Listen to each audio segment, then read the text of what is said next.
Now, sports with Noah Gross.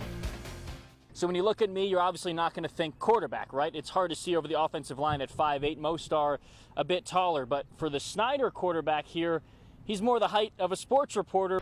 Indeed they did, Evan. Keep in mind, both these teams coming off historic 2019s, the best season in school history for both Hawley and Hamlin. Fast forward now to 2021, only 6 mid-majors that were in 2019 are also in 2021. A lot of momentum built in 2018 and 2019. Last year, a lot going on, but a 1-5 record, a loss to a Division II school.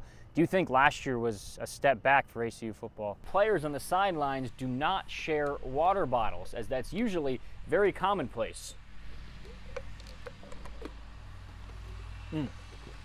I'm all right. I actually got my own today. Reggie Miller, one of the seniors on this team, tweeted a night ago that the team was not even going to work out until Tanner was introduced as head coach, and today he got his wish. Congratulations on the win, Jackson.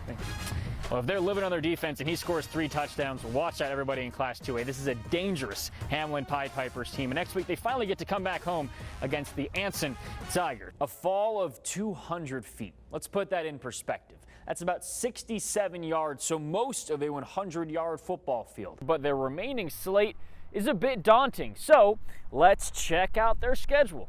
The Lions, of course, play Friday night, then next Wednesday.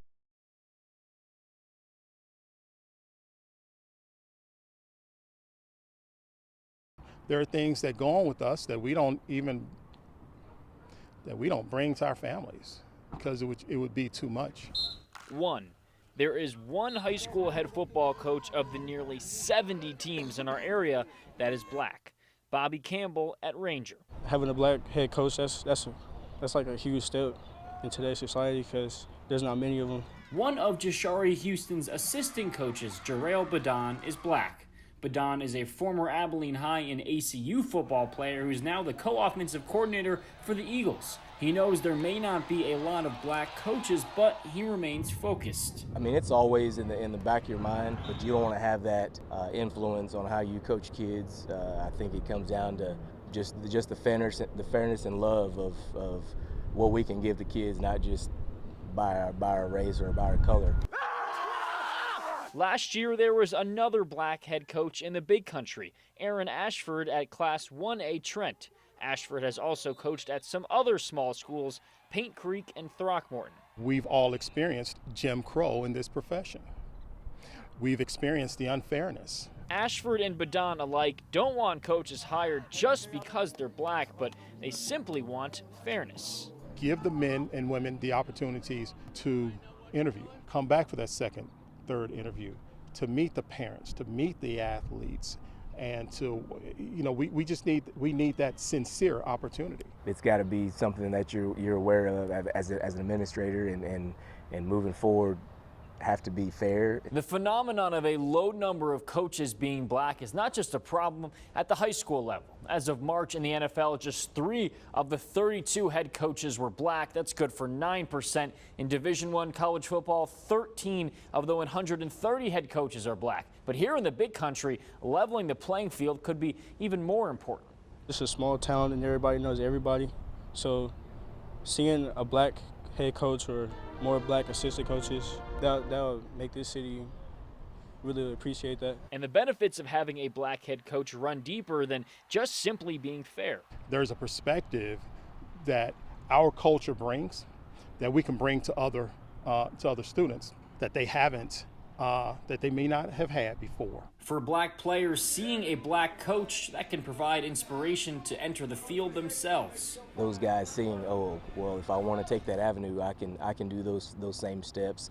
I can take the avenue he took, or whoever it may be. Even with having to face some difficulties, the coaches we talk to aren't angry, just ready for change. We're progressing in that area, but there's, like I said, there's a lot of room to grow into. We're not disgruntled, but this is just something that exists, and you have to know it exists. And how to start that change, well, that can come from anywhere. It doesn't matter if you're Coach Samples at Duncanville or if you're me at 1A Trent. You hope that your actions will make a difference in one person, and that will spread. Just fighting for their chance to teach the next generation. Noah Gross, KTXS Sports. KTXS reporter Noah Gross live at Shotwell Stadium with more on this developing story. Noah?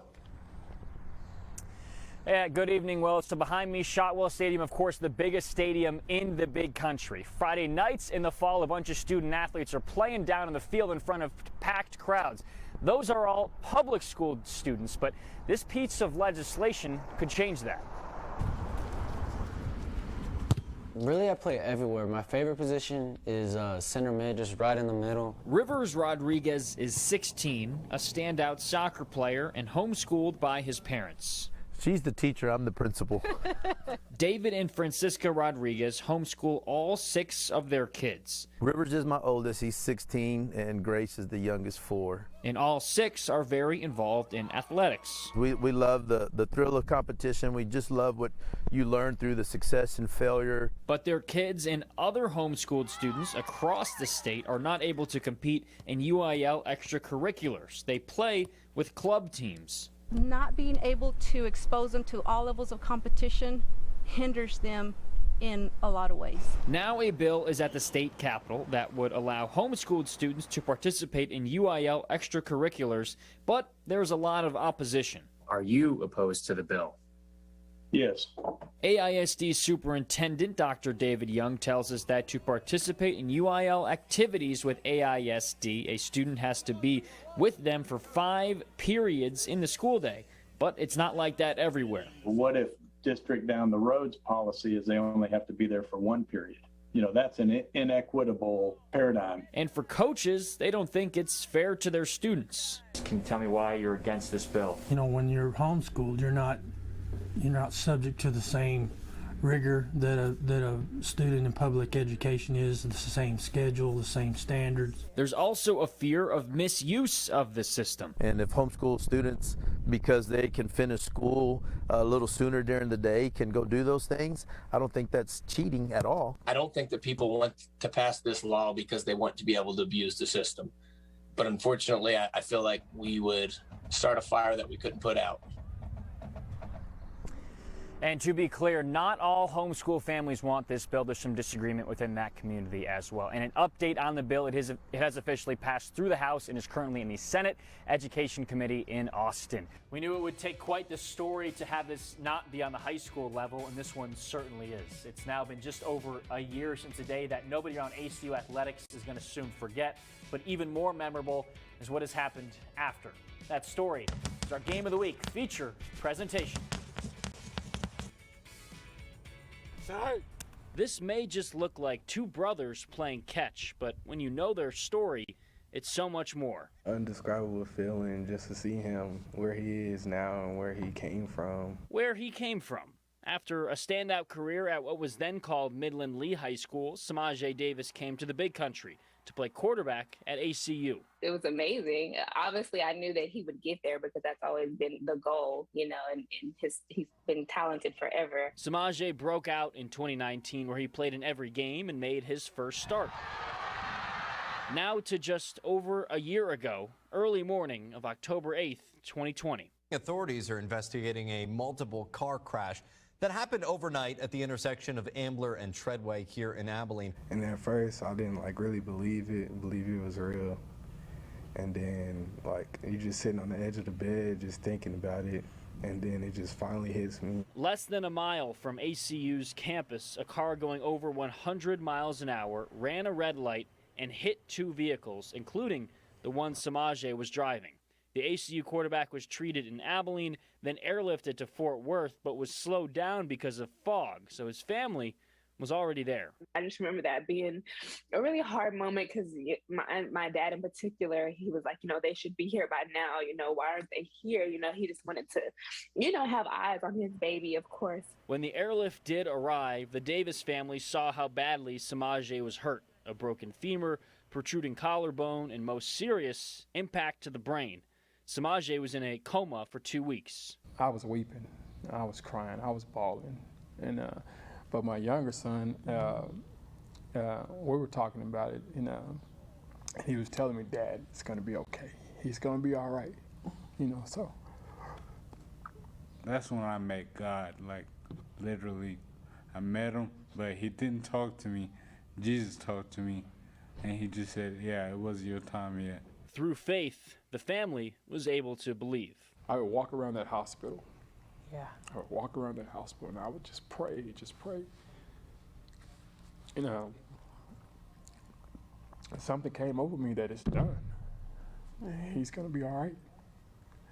Peace. So from that moment, we didn't have any more doubts. The accident happened early Thursday morning. Shamar, who was in his senior year at Midland Lee High School, had a football game the following day, one Samaje was planning on attending, and Shamar decided to play.